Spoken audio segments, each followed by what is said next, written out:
Časti po zdrav!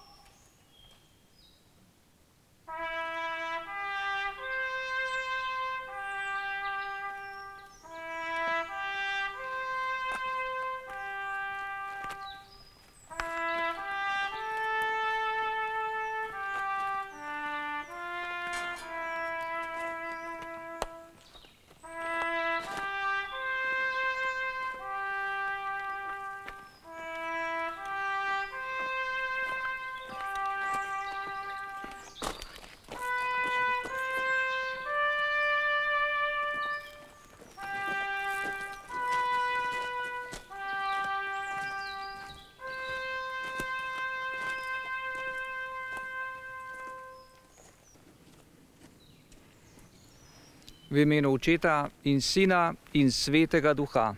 Amen. Molimo. Gospod Bog, Tvoj ljubljeni Sin, naš Gospod Jezus Kristus, je premagal smrt in nam odprl pot v večno življenje. Naj se tudi naši rajni udeležijo njegove zmage nad smrtjo in uživajo večni mir v svoji navzočnosti, ti, ki si naš stvarnik in odrešenik. Po našem Gospodu Jezusu Kristusu, Tvojem Sinu, ki s Teboj v občestvu Svetega Duha živi in kraljuje vekomaj. Amen.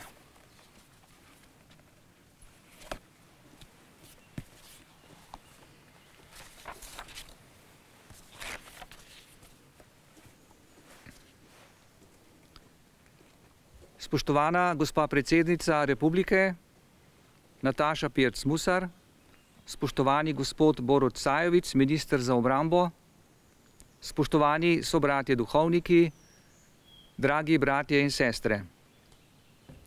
Zbrani smo pod Macesnovo gorico na kraju, kjer zemlja še vedno ječi od bolečine.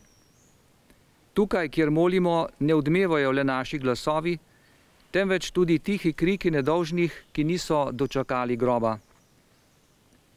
Ob skorajšnji 80-letnici izvensodnih povojnih pobojev se želimo v molitvi spomniti vseh nasilno pobitih na tem in drugih krajih, ter vseh žrtev revolucionarnega nasilja med in po drugi svetovni vojni, ne glede na to, na kateri strani so izgubile življenje.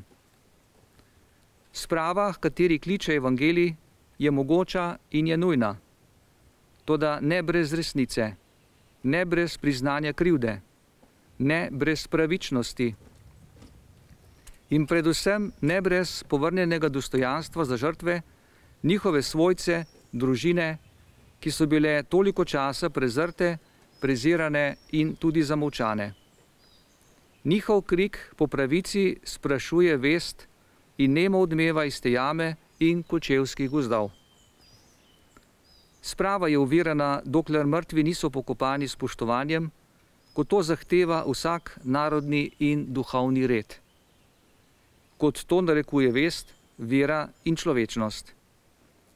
Pokop ni ideološko dejanje, je temeljna človeška dolžnost. Zoprstavimo se sleherni zlonamerni misli, da gre le za premetavanje kosti. Ne, gre za to, da naši bratje in sestre končno dobijo svoj dostojen grob, dobro ime, vrnjeno dostojanstvo in pravico, da so oprani krivde in se končno izkaže vsa resnica. Sprava je onemogočena, dokler zločin kot tak ni imenovan in obsojen. Dokler ne rečemo jasno, množični poboji brez sodbe so zločin. Zločin je zločin in vreden sodbe, ne glede na to, kdo ga je storil. Dokler so žrtve obložene z madežem izdajalstva, čeprav jih ni nihče nikoli sodil, je spravni proces lahko le navidezen in je utopija. Vsakdo velja za nedolžnega, dokler mu ni dokazano kaznivo dejanje. Sprava zahteva, da ta madež odstranimo ne kot revizijo zgodovine, ampak kot popravo in temelj človeške krivice. Cerkev vabi k molitvi za resnico, ki ozdravlja. Naša molitev in navzočnost škofa in duhovnikov, ki predstavljamo krajevno cerkev, naj bo znamenje tega. Nočemo več tišine, ki ponižuje. Hočemo obsodbo krivic in besedo, ki prizna, zdravi in osvobaja. Zato se danes v imenu Škofije Novo mesto obnavljamo tukaj klic škofovske konference za čimprejšen dostojen pokop vseh umrlih, še posebej iz jame pod Macesnovo Gorico, za jasno obsodbo zločinskih pobojev, za odstranitev madežev, žrtev in postavitev njihovega imena v srce naroda, za prizadevanje k evangeljski resnici, ki jo osvobaja, za dialog, ki spoštuje tudi bolečino drugega, za sočutje, ki presega delitve in povezuje. V duhu svetopisemske besede iz Janezovega evangelija spoznali boste resnico in resnica vas bo osvobodila. Vse vabim k dialogu, k spoštovanju drug drugega, iskrenemu prizadevanju za dobro in k konkretnim skupnim spravnim dejanjem.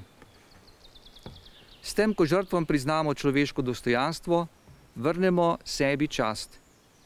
S tem, ko obsodimo zločin, odpremo pot za ozdravitev. In s tem, ko pokopljemo mrtve, pokažemo, da smo vsi najprej ljudje. Naj Bog usliši naše prošnje. Naj spoštovanje mrtvih rodi spravo med živimi. Spodbuda za vse nas je beseda svetega Avguština. V bistvenem edinost, v nebistvenem svoboda in v vsem ljubezen.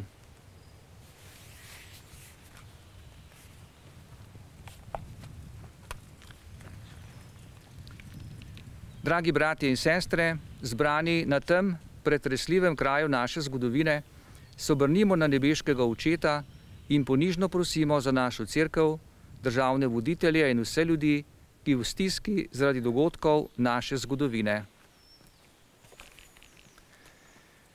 Gospod, prosimo te za cerkev, vse njene vernike in voditelje, da bodo vedno neomajno stali na strani trpečih, bili glas zamolčanih in pričevali za resnico in spravo. Prosimo te, usliši nas. Gospod, prosimo te za državne voditelje, da bi si vedno prizadevali za resnico in sočutje ter ohranjali dostojanstvo vseh ljudi, tudi po telesni smrti z dostojnim grobom. Prosimo te, usliši nas. Gospod, prosimo te za vse nedolžne žrtve nasilja, vojne in sovraštva, naj bodo sprejete v tvoje večno kraljestvo miru in ljubezni. Prosimo te, usliši nas. Prosimo te za njihove svojce, ki nosijo bolečino izgube in krivice, daj jim moč, da v zaupanju vate najdejo tolažbo in mir. Prosimo te, usliši nas. Gospod, razsvetli storilce svetlobo resnice, naj prepoznajo zlo svojih dejanj in iščejo spravo z Bogom in ljudmi.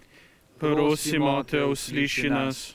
Prosimo te za vse narode, ki jih tudi danes deli sovraštvo, da bi znali iskati resnico, odpuščati in skupaj graditi prihodnost na pravičnosti, spoštovanju in miru. Prosimo te, usliši nas. Gospod, prosimo te za vse, ki so se v življenju trudili za spravo in dostojen pokop vseh žrtev, podeli jim za njihov trud plačilo v nebesih. Prosimo te, usliši nas.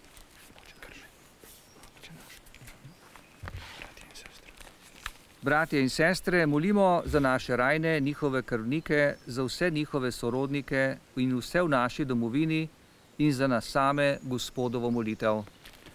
Oče naš, ki si v nebesih, posvečeno bodi tvoje ime, pridi k nam tvoje kraljestvo, zgodi se tvoja volja, kakor v nebesih, tako na zemlji.